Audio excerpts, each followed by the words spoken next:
हाय दोस्तों, welcome to our channel love to share concept. और जैसा कि मैंने लास्ट वीडियो में बताया था रिएक्ट जेएस के कि कैसे रिएक्ट जेएस का सेटअप करते हैं, कैसे इंस्टॉलेशन करते हैं, कैसे एक सैम्पल प्रोजेक्ट बनाते हैं और उसको रन करके बताया था मैंने। और यहाँ तक हमने ये भी देखा था कि कैसे उसको एडिट करके एक सैम्पल देख सकते हैं कि हमारा जो लोकल उस पर जो ब्राउज़र लोड हुआ है वो कैसा दिख रहा है। तो हमने थोड़ा एडिट करके देखा था। आज के वीडियो में हम देखने वाले हैं कि कैसे इसका जो फ़ोल्डर स्ट्रक्चर कैसा है, मतलब वो समझना ज़रूरी है। क्योंकि अगर आप कोई भी फ्रेमवर्क या फिर कोई भी लाइब्रेरी काम करते हैं तो उसको जब आप किसी आईडी में डाल दो तो उसका फ़ोल्डर स्ट्रक्चर आपको समझना ज़रूरी है फॉर बेटर डेवलपमेंट। तो वो आपको समझना ज़रूरी है कैसी चीज़। और सबसे ज़्यादा इंपॉर्टेंट ये भी होता है कि उससे हमको समझता भी है कि कौन सी चीज़ कहाँ से फ़्लो हो रही है और कैसा इसका एग्जीक्यूशन हो रहा है। So that is most important. तो पहले जैसा आप देखोगे मेरी स्क्रीन पे कि ऐसा देखोगे तो मेजर अभी रूट लेवल पे जो हमारा प्रोजेक्ट का होगा ना, ऐसा स्ट्रक्चर दिखेगा हमारा फ़ोल्डर स्ट्रक्चर। तो कैसा होगा, एक होगा node modules, public, source and then package dot JSON, package lock JSON और रीडमी पर। तो अभी इसमें सबसे ज़्यादा इंपॉर्टेंट तो एक अभी मैं बता, बाकी चीज़ें तो उतनी इंपॉर्टेंट नहीं है। पैकेज डॉट जेसॉन है, अब देखेंगे इसमें आपको भी समझ रहा है कि इसमें मोस्टली इसमें बताया कि डिपेंडेंसी बताता है, वर्जन्स बताते हैं और कौन कौन सी जावास्क्रिप्ट लाइब्रेरी स्क्रिप्ट चाहिए होती है इनको इस प्रोजेक्ट को रन होने के लिए। तो जैसे जैसे आप npm के थ्रू इंस्टॉल करते हैं तो ये चीज़ें इधर आती जाती है। तो एक इन्फॉर्मेशन बताता है आपको कि कौन कौन सी स्क्रिप्ट चाहिए इस प्रोजेक्ट को रन होने के लिए, क्या क्या चीज़ें हैं। तो ये चीज़ें का पूरा इन्फॉर्मेशन इस चीज़ में आता है और वैसे वैसी चीज़ें इसमें ऐड होती जाती है। तो अगर आप देखेंगे तो आपको समझ जाएगा कि ये जो प्रोजेक्ट है इसमें कौन सी स्क्रिप्ट यूज़ हो रही है और कौन कौन सी डिपेंडेंसी, सब आपको एक ओवरऑल आइडिया मिल जाता है। तो इसके लिए इसको एक जेसॉन फाइल है, उसमें सब कुछ इन्फॉर्मेशन है। दूसरा है कि लॉग करके फाइल है। तो ये भी ज़्यादा आपके लिए उतना नहीं है, बस ये समझ लीजिए कि जैसे जो पैकेज डॉट जेसॉन रहेगा वैसे उसकी एक लॉग फाइल बनेगी। तो वही है। फिर एक रीडमी फाइल है। तो रीडमी फाइल आप देख सकते हो, उन्होंने थोड़ा बताया कि प्रोसीजर कैसे आपको क्या रन करना है, आपको डिप्लॉय करो तो कैसा है, जो भी है थोड़ा इन्फॉर्मेशन में है, आप पढ़ सकते हो उसको। तो अभी तो मोस्टली आपके लिए अभी यहाँ इस लेवल पे ये इंपॉर्टेंट पैकेज और जेसॉन में क्या है वो मैंने बताया आपको। दूसरा आपको ये देखना है नोड मॉड्यूल्स क्या होता है। अब नोड मॉड्यूल्स क्या होता है, जब भी आप npm इंस्टॉल और कोई भी बूटस्ट्रैप करते हो, रिएक्ट स्टार्ट करते हो, जो भी चीज़ करते हो, बहुत ढेर सारी मतलब प्रोजेक्ट करते टाइम जो भी एडवांस चीज़ें आप जावास्क्रिप्ट यूज़ करते हो, लाइब्रेरी यूज़ करते हो, तो उस समय आपको npm इंस्टॉल के थ्रू करते हो। तो वो जितनी भी चीज़ें हैं वो यहाँ आती है npm मॉड्यूल्स के थ्रू। तो ये नोड मॉड्यूल में आके वो डाउनलोड होकर इंस्टॉल होती है। जब आप प्रोजेक्ट क्रिएट करते हो तो भी ढेर सारी जो डिपेंडेंसी होती है प्रोजेक्ट के लिए, वो भी चीज़ें डाउनलोड होकर इंस्टॉल होकर इसी फोल्डर में आती है। तो आप देखोगे इसमें आपको डरने की ज़रूरत नहीं है, बस ये समझना है कि जब भी देखिए ढेर सारी चीज़ें डाउनलोड होती है, इंस्टॉल होती है, तो वो इसी फोल्डर में जाके होती है डिपेंडेंसी। तो ये उसका डायरेक्टरी है। अगर आपको देखना है कि आप यूज़ करो तो जितनी भी चीज़ें आप npm इंस्टॉल करते हो तो इसमें चीज़ें आ जाती हैं, आप रेफरेंस के लिए देख सकते हो। उसके बाद आता है पब्लिक फ़ोल्डर। तो पब्लिक फ़ोल्डर मोस्टली अब इसमें ये आप आइकॉन देखोगे ICO, तो इसमें मोस्टली आपका जो अभी डिफ़ॉल्ट रिएक्ट जेएस का उन्होंने, जब हम सैम्पल प्रोजेक्ट रन करते हैं तो डिफ़ॉल्ट रिएक्ट जेएस का आइकन दिखता है। तो जैसे मैंने दिखाया था, जैसे अभी यहाँ ये आइकन दिख रहा है, तो वो आइकन के लिए उन्होंने एक फ़ाइल रखा था सैम्पल के लिए, तो ये आइकन दिख रहा है। इसी चीज़ को मैं आपको यहाँ भी दिखाता हूँ। तो इन्होंने रिफ़र किया है, हाँ इन्होंने रिफ़र किया है इसी को।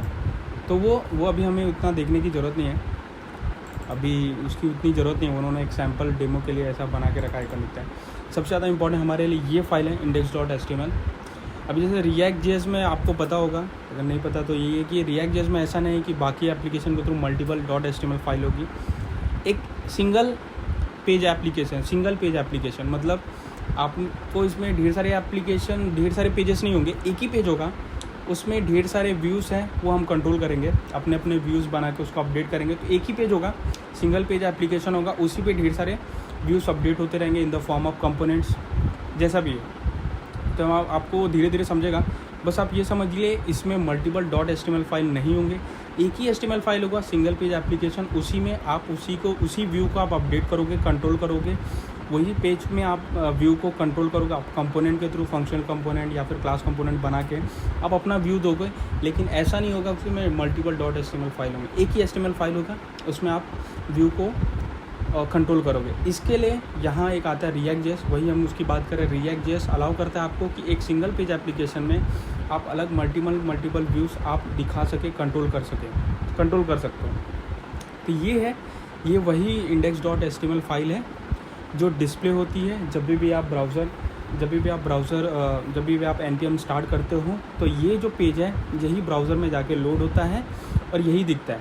अब मेजर चीज़ है कि आप इसका जो एक ही पेज है इसी को दिखना है, आपको इसके जो बॉडी है इसमें क्या दिखना है उसको कंट्रोल करना है। और इसको कंट्रोल करने के लिए ये देखिए, ये जो रूट है ना डॉम नोड, ये देखिए डॉम एलिमेंट, ये जो है ना इसको कंट्रोल करना है। और इसी को कंट्रोल कौन करता है? React.js। इसी को कंट्रोल करता है कि भैया ये बॉडी में दिखाना क्या है, मेरा अब रिस्पॉन्सिबिलिटी है, मुझे इस बॉडी में दिखाना क्या है, अब मैं कंट्रोल करूँगा। इस रूट एलिमेंट में इस जो डॉम नोड है इसमें मुझे क्या दिखाना है मैं कंट्रोल करूँगा। तो वहाँ React.js आता है, समझा होगा आपने। तो ये हो गया index.html। बाकी सब लोगो हैं, मैनिफेस्टो, ये देख सकते हो प्रोग्रेसिव एप्लीकेशन के लिए, अभी उसकी इतनी ज़रूरत नहीं। तो ये आपने पब्लिक समझा। उसके बाद मैंने सोर्स का नहीं बताया, सोर्स के अंदर जाएंगे तो ये देखिए ढेर सारी इंपॉर्टेंट फाइल आती है। पहले तो index.js बताता हूँ। index.js जैसे index.html फाइल लोड होती है ब्राउज़र में, उसके बाद जो फाइल कॉल होती है ये होती है index.js।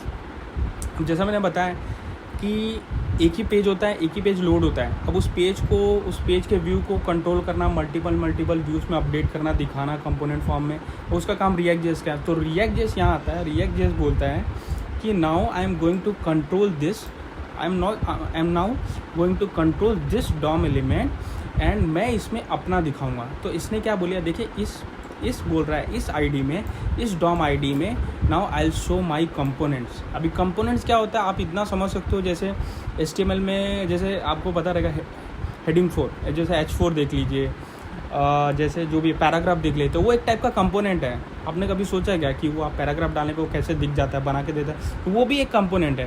तो आपको वही चीज़ें ना React.js बोलता है आप कंपोनेंट फॉर्म में बना लो और उसको एंड टाइम से यूज़ कर लो, जब भी यूज़ करना आपको यूज़ करना। तो मैं ये बोल रहा हूँ कि अब ये बोल रहा है कि ये जो index.js है ये बोल रहा है कि आपने जो रूट नोड जो डिफाइन किया है index.html में, now that will be control by ये React ऐप। और ये इसका जो व्यू है वो कौन डिस्प्ले करेगा? App component. अब ऐप कंपोनेंट में जो भी चीज़ें HTML फॉर्म में डिफाइन होगी वो क्या होगी, इस रूट डॉम एलिमेंट है जो हमने index.html में डिफाइन की है, अब उसके अंदर कौन सा कंपोनेंट डिस्प्ले होगा? इस कंपोनेंट का HTML कंटेंट डिस्प्ले होगा। ये आपको समझना जरूरी है फ्लो, कि कैसे वो फ्लो हो रहा है। तो क्या होगा, अब ये जो रूट नोड आपने index.html में डिफाइन हो रही है, अब उसमें जो भी कंटेंट डिस्प्ले होगा ऐप का होगा। ये जो ऐप कंपोनेंट बना, अब आप बोलोगे ये ऐप कंपोनेंट क्या है? ऐप समझ लीजिए ये रूट कंपोनेंट है, ऐसा मान के चलिए React.js ने अपना जो रूट कंपोनेंट बना के दिया है और ये बोल रहा है कि आप जो भी चीज़ें इस रूट कंपोनेंट में डिफाइन करो वो चीज़ें क्या करेगी, index.html में दिख जाएगी। ठीक है, तो इसके बाद हम जाते हैं app.js में जाते हैं। तो मैं जैसा बता रहा था ये हमारा रूट कंपोनेंट है, ये आपने बता दिया भाई ऐसा है। अब देखेंगे रूट कंपोनेंट दो टाइप के होते हैं, एक फंक्शनल कंपोनेंट होता है और एक क्लास कंपोनेंट होता है। तो यहाँ आप देखोगे फंक्शनल कंपोनेंट है, ये आगे डिस्कस करें, बस आप समझिए ये कंपोनेंट हो गया। और एक रिटर्न करके हो गया। रिटर्न में इन्होंने बताया कि ये जो HTML टैग है, देखिए ये डिस सेक्शन में उन्होंने HTML टैग लिखा है।